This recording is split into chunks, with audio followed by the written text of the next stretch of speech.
번째 주 일부 예배 오신 여러분들에게 하나님의 크신 은혜와 축복이 항상 함께 하시기를 축원합니다. 되게 설명절 잘 보내셨어요? 떡국도 좀 드시고 한 살 더 드셨어요. 어떤 분들은 떡국을 안 드신다고 하더라고요. 나이 먹어서 그럴까봐 안 드신다는데, 서로 한번 인사 한번 하시죠. 분하고 새해 복 많이 받으세요. 한 번 더 하겠습니다. 만사형통하세요. 만사형통하세요. 아멘. 새해는 하늘의 신령한 복과 땅의 기름진 복이 여러분의 삶에 충만하시고 만사형통하시기를 간절히 소망합니다. 만사형통, 참 얼마나 좋은지 몰라요. 이 만사형통이라는 말이 무슨 뜻일까요? 모든 일이 다 잘 풀리는 겁니다. 모든 일이 잘 풀리는 거. 이 형통이라는 말은 원래가 성공이다, 뛰어넘다, 번영하다, 그런 뜻인데요. 그게 뭐냐면은, 형통이라는 것은 처음보다 나중이 잘 되는 거. 이게 여러분 좋죠? 아멘. 처음보다 나중이 잘 되는 게 형통입니다. 만사형통은 우리 삶의 모든 것들이 다 잘 되는 겁니다. 세상의 형통은 내가 잘 되는 건데, 내가 배부르고 내가 부자 되는 건데, 하나님 나라의 형통은요 달라요. 하나님의 뜻이 나를 통해서 이 땅에서 이루어지는 겁니다. 아멘. 그게 뭐냐면 내가 축복의 통로가 되는 겁니다.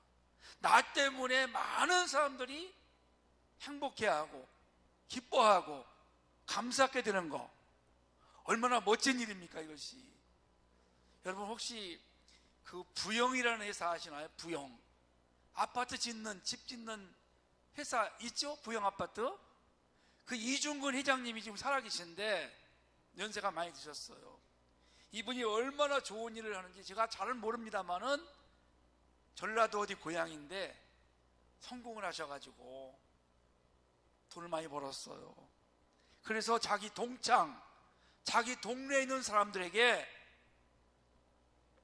어떤 동창은 1억도 주고 어떤 동네 분들은 5천만 원, 7천만 원 다 나눠줬다는 거예요.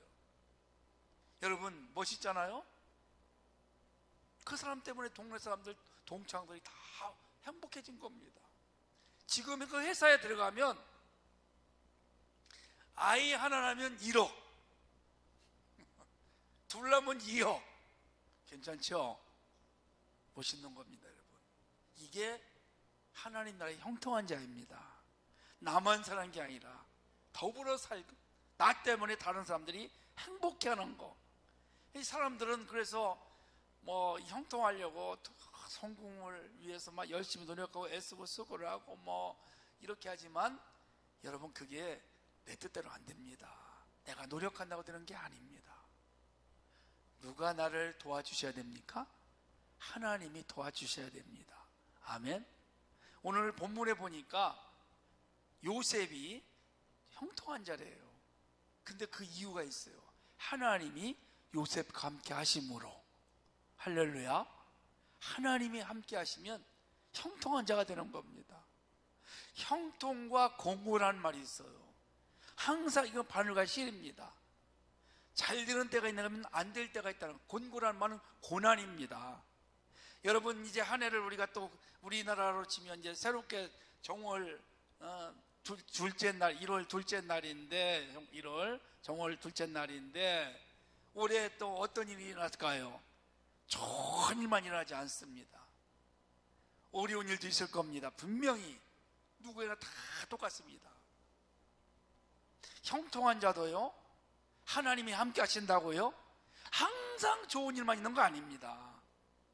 하나님이 함께 하는 사람도 그때그때마다 어려움이 온다는 거죠. 그게 요셉을 통해서 우리에게 가르쳐 줘요.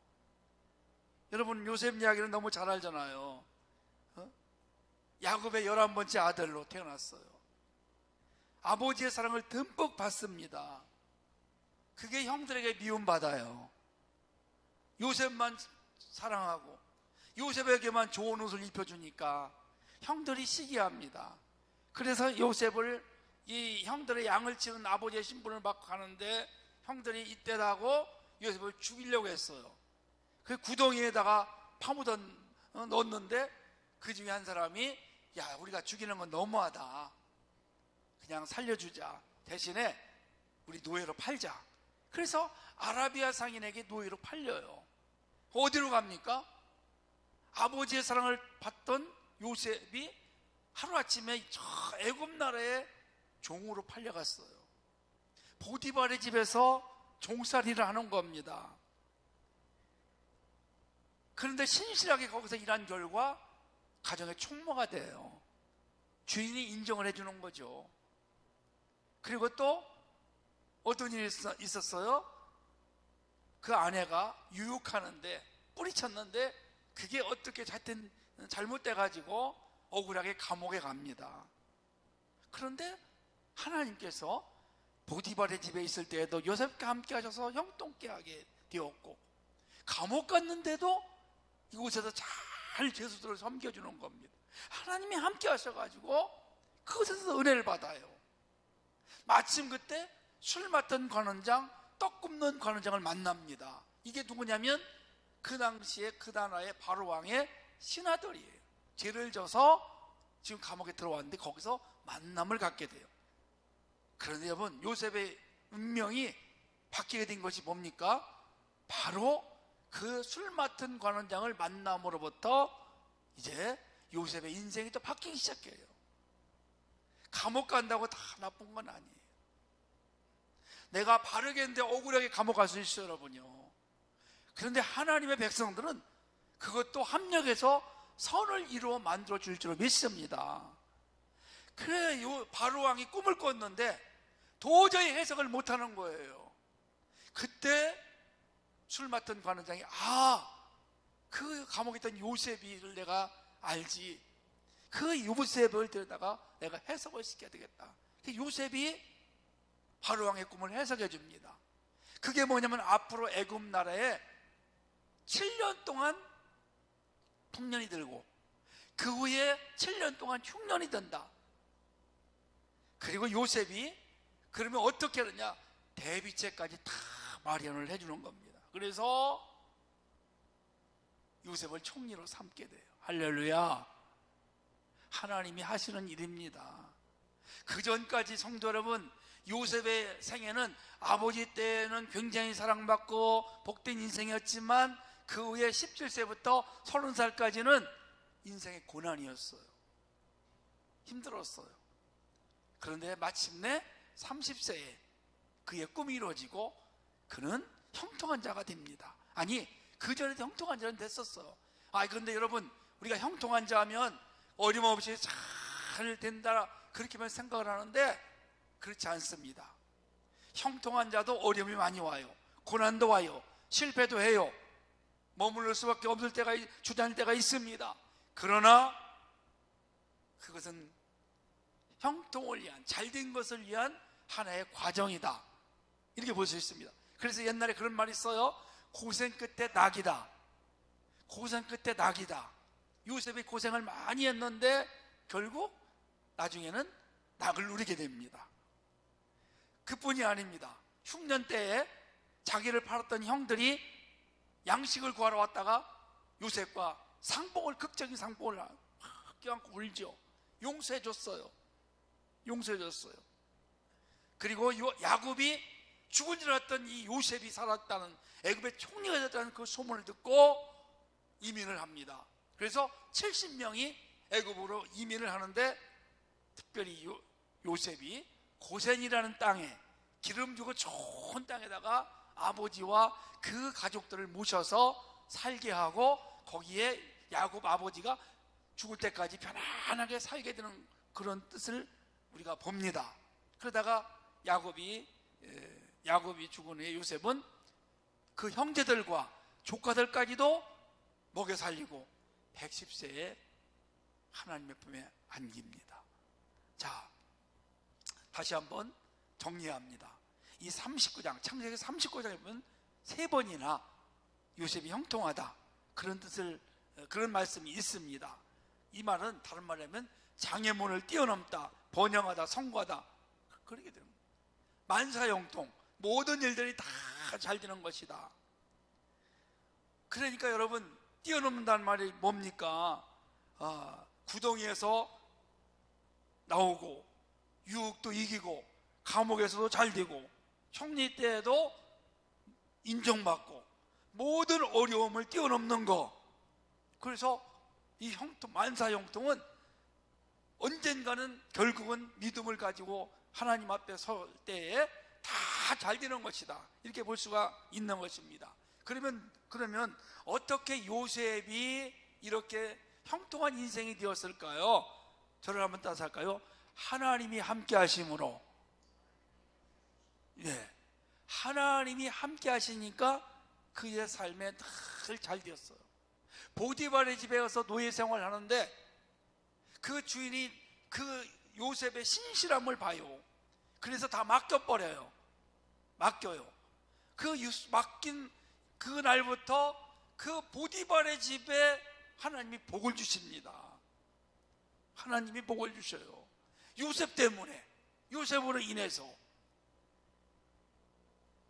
종으로 팔려갈 때에도 하나님이 함께 하셨고, 보디발의 집에서 노예 생활할 때도 하나님이 함께 하셨고, 감옥에 있을 때도 하나님이 함께 하셨고, 총리 때에도 하나님이 함께 하셨고, 언제 어떤 상황에서도 하나님이 요셉과 함께 하심으로 그가 형통한 자가 된 것입니다.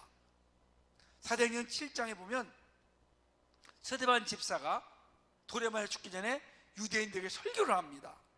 그때 9장 9절 10절 보니까 이런 말씀이 있죠. 여러 조상이, 요셉이 저 형들이에요. 요셉을 시기하여 애굽에 팔았더니 하나님이 그와 함께 계셔 그 모든 환난에서 건져내사 애굽 왕 바로 앞에서 은총과 지혜를 주심에 바로가 그를 애굽과 자기 온 집의 통치자로 세웠느니라.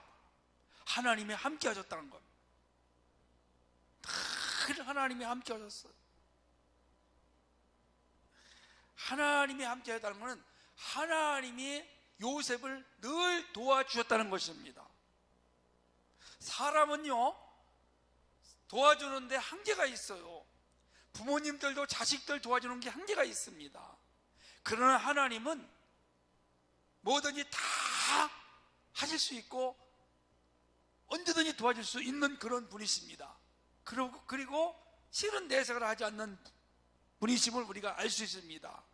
아무리 잘나고 열심을 내도요, 하나님이 도와주지 아니하면 그 인생은 잘 안 될 수도 있습니다. 그러나 인간으로 좀 부족하고 내놓을 게 없고 연약할지라도 하나님이 도와주시면 얼마든지 그 인생은 성공할 수 있습니다. 그래서 인생 만사는, 내 인생은 내가 살아가는 것이 아닙니다. 하나님의 손에 있습니다. 하나님이 내 인생을 이끌어 가셨어요. 지금도 이끌어 가고 계시고 올 1년 동안도 내 앞길도 하나님이 내 인생을 이끌어 가신다, 그렇게 우리 볼 수 있어요. 저는요, 꿈이 있었습니다. 제가 대학에 가서, 일반 대학에 가서 정치학을 공부해가지고 런던 특파원이 저의 소원이었어요. 왜냐면 우리 집안에 친척 중에 그런 분이 있었거든요. 너무 멋있는 겁니다. 야, 나는 저 영국 런던에 가서 특파원 해가지고 막 뉴스를 막 해서 보내야 되겠다, 그런 꿈을 가졌는데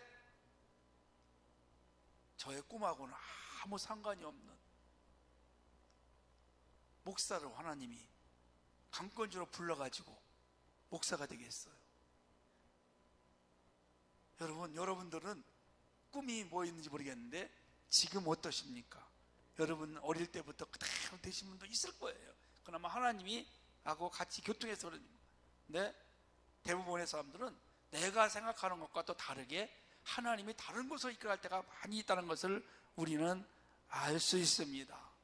그래서 우리 삶에는요, 중간중간에 어떤 큰 변화가 있는가 하면 하루하루의 삶에 이런저런 일들이 정말 많이 일어날 수밖에 없어요. 그런데 중요한 것은 하나님이 나를 이끌어가면 나는 그 이끌림 받고 가다 보면 그게 나중에 보면 잘 되었다는 겁니다. 제가 어릴 때 가정이 어려워서 많이 힘들었어요. 고생을 많이 했어요. 근데 그게 나중에 보니까 제가 인생을 살아가는데, 목회를 하는데 큰 도움이 된 것을 제가 알게 되었습니다. 저는 여자분 2분 있으면 그 앞을 못 지나갔어요. 수줍어가지고 말을 못했어요. 정말 수줍어하는 내성적이었어요. 근데 하나님이 28살 때에 저를 훈련을 시키는 거예요. 직장생활 10년 하다가 그만두고 28살 때 저를 불러가지고 영업직을 시키는 겁니다. 그래서 사람들을 많이 만나게 해요. 똑똑한 사람들, 회사의 높은 사람들을 만나게 하시는. 처음에는 막 부들부들 떨렸는데 이게 이제 경험을 쌓다 보니까 대화도 잘 되고 너무 좋은 거예요. 하나님이 그때 목회를 하면서 생각해 보니까 이 목회는 성도와의 관계거든요. 사람과의 관계인데 그때 하나님이 훈련을 시켜가지고, 그리고 또 제가 마음이 좀 담대해지게 남 앞에 나설 수도 있도록 그렇게 만들었구나. 지나가 보니까 하나님이 다 저를 목사가 되기 전에 훈련을 시켜놓은 것이더라고요. 참 그렇게 만드셨더라고요. 그래서 그때 그런 어려움도 주셨고 그때 그런 훈련을 시켰구나, 이렇게 생각하니까 모든 것이 합력을 선을 이루어 놓으시는구나.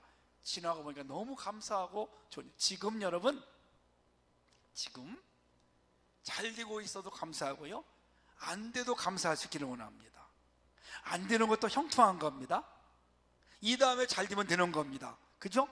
이 다음에 잘 되기 위해서 때로는 연단도 오고 고난도 오고 실패도 올 수 있어요. 근데 그게 여러분 다 성공을 위한, 잘 되는 것을 위한 하나의 과정이라는 것을 아셔야 돼요.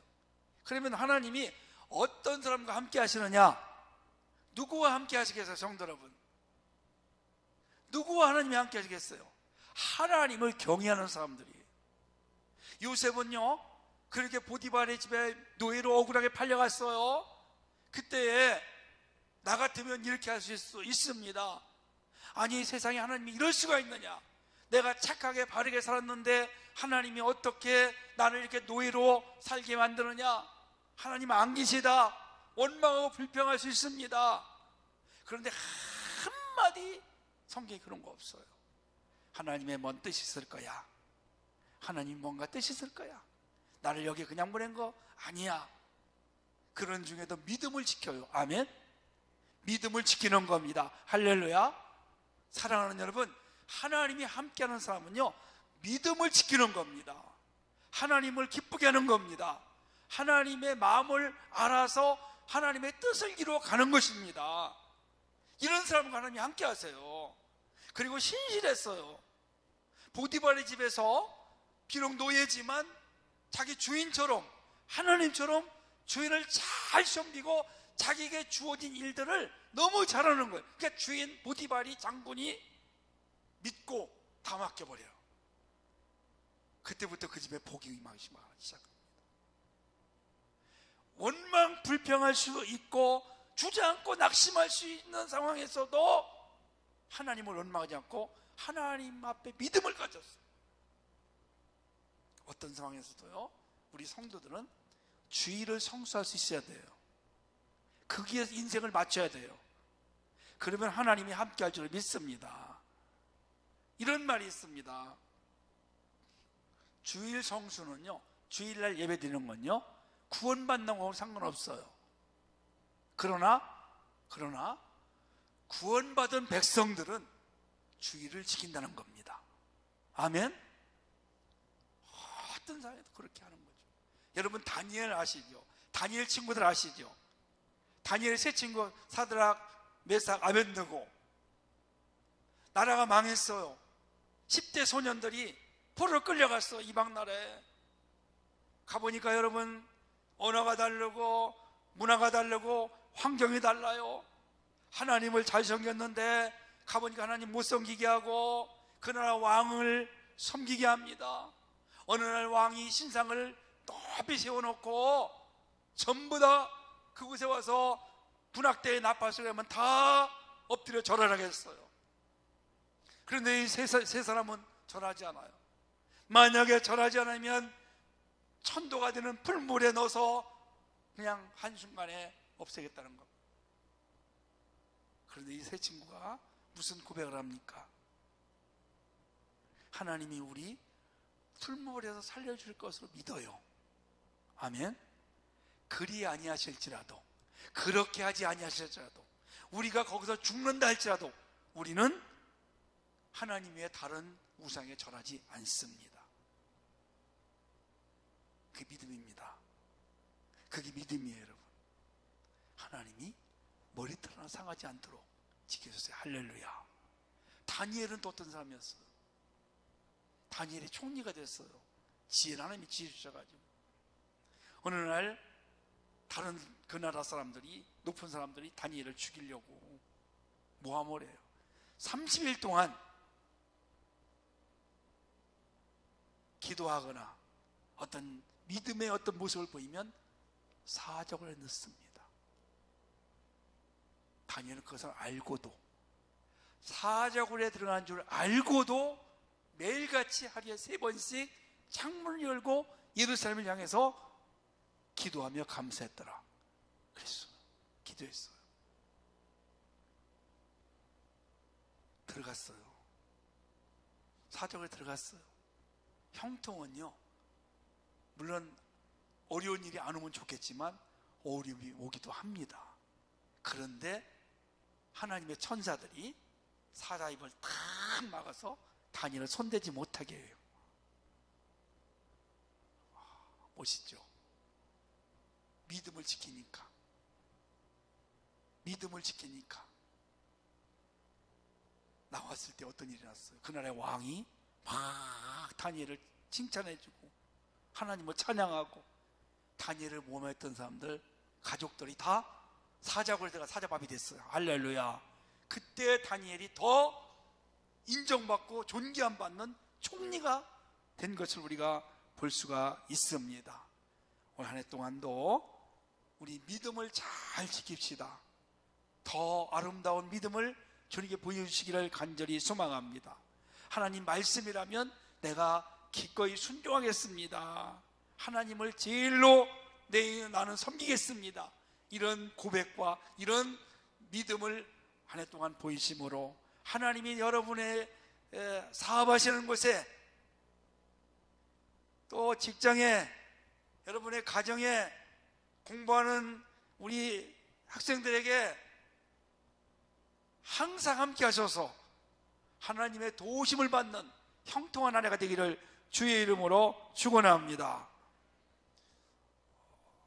유대인 출신으로 세계적인 정신과 의사 빅토르 플랭클이라는 사람이 있습니다. 이 사람은 나치 독일 게슈타포에 의해서 체포가 되어가지고 포로 수용소에 수용을 당하다가 간신히 살아났어요. 그 게슈타포 요원들이 그의 집에 들어와가지고, 이제 유대인들 600만 명 죽일 때 그때 이야기입니다. 600만 명 유대인 죽었잖아요. 유대인들. 그 자기 집에 들어와가지고 막 대략적으로 가족과 의사면허, 전재산, 입고 있던 옷, 차고 있던 시계, 심지어는 결혼 반지까지 다 빼앗아 갔어요. 그때 막 분노하고 치를 떨었지만 마음을 다잡고 이렇게 중얼거렸어요. 좋다. 너희들이 나에게서 모든 것을 다 빼앗아 간다 해도 내 마음에 있는 믿음만은 빼앗지 못하리라. 아멘. 다 빼앗아 가도 나는 믿음은 잃지 않겠다는 겁니다. 너무너무 놀라운 그런 분이었습니다. 사랑하는 성도 여러분, 올 한 해 동안도 우리가 하나님 앞에 정말 믿음을 가지고 순종하며 나아갈 때 하나님이 여러분의 삶에 때마다 일마다 함께 하셔서 여러분의 삶이 복되게 될 줄로 믿으시기를 바랍니다. 두 번째는요, 인내했어요. 자, 시편 105편 18절 말씀 보니까 요셉의 발은 착고에 차고 그의 몸은 쇠사슬에 매었으니 곧 여호와의 말씀이 응할 때까지라 그의 말씀이 그를 단련하였도다 그랬습니다. 요셉이요 보디발의 집에서 단련받아요. 또 감옥에서도 단련받아요. 노예는요 발에 쇠줄이 묶여 있어요. 쇠줄이 하나의 짐승이에요. 쇠줄이 묶여 있으면서 일하는데 얼마나 불편하겠어요, 여러분요. 그게 연단이라는 겁니다. 훈련이에요. 자, 그런 고난 가운데도 믿음을 지키고 또 양심을 지켰어요. 한 번은요 보디발의 집에서 일을 하고 있는데 그 아내가 요셉을 유혹하는 겁니다. 어떻게 유혹한지 아세요? 날마다 유혹했어요. 자, 6절 말씀 여러분 보세요. 하반절 보니까 무슨 말이냐면 요셉은 용모가 빼어나고 아름다웠더라 그랬어요. 용모가 빼어나고 아름다웠더라. 그때 나이가 누구 성경학자에 얘기하면 23살쯤 됐다고 그래요. 17살에 팔려갔는데 23살쯤 됐다. 여러분 23살 먹은 청년이 용모가 빼어나고 아름답다. 이 말은 뭐냐면 이 외모가 멋있고 얼굴이 잘생겼다 그런 뜻입니다. 그러니 여러분 그 보디발의 아내가 얼마나 이 요셉을 꼬였겠어요. 매일같이 날만 유혹하는. 안 넘어갔어요. 왜? 양심이요. 만약에 한 번만 거기서 그냥 눈 감아주면 편안하게 살 거 아닙니까? 여러분 그런데요 하나님이 보고 계신데 어떻게 내가 이렇게 죄를 질 수 있습니까? 양심이 그걸 허락하지 않았어요. 그걸 이겨냈어요. 근데 이겼는데 어찌어찌 해가지고 하여튼 그 옷이 벗겨지고 뭐 해가지고 억울하게 감옥에 갑니다. 여러분 그런데요 감옥 가서 요셉이 총리가 되는 거예요. 기틀을 마련해요. 우리가 선한 일을 하고 믿음을 지키는데 어려움이 오고 손해봤다. 절대 후회하지 않기를 원합니다. 하나님이 그 다음은 틀림없이 갚아주십니다. 하나님은 공평하신 분이십니다. 선한 일을 하는 사람은 선하게 갚아. 믿음을 지킨 사람에게는 믿음의 보상을 해주십니다. 이 다음에 면류관 주십니다. 아멘. 그래서 사랑하는 성도 여러분, 우리가 갖가지 소원이 있잖아요. 올해는 정말 건강했으면 좋겠다. 올해는 우리 자녀들이 대학 입시도 합격하고 대학도 합격하고 또 취직도 되고 결혼도 하고 또 사업이 잘 됐으면 좋겠다. 뭐 또 승진했으면 좋겠다. 이런 소원들이 다 있을 거예요. 여러분 하나님이 그 모든 소원에 함께 하셔서 요셉과 함께 했던 것처럼 함께 하셔서 올해 꼭 이루시기를 간절히 소망합니다. 그 형통한 인생이 뿐이 아니라 만사형통, 그러니까 모든 일이 다 잘 되는 그런 한 해, 믿음을 잘 지키셔서 승리하는 축복의 한 해, 만사형통의 복을 누리는 우리 성도님들이 올 한 해 되시기를 예수님의 이름으로 축원합니다.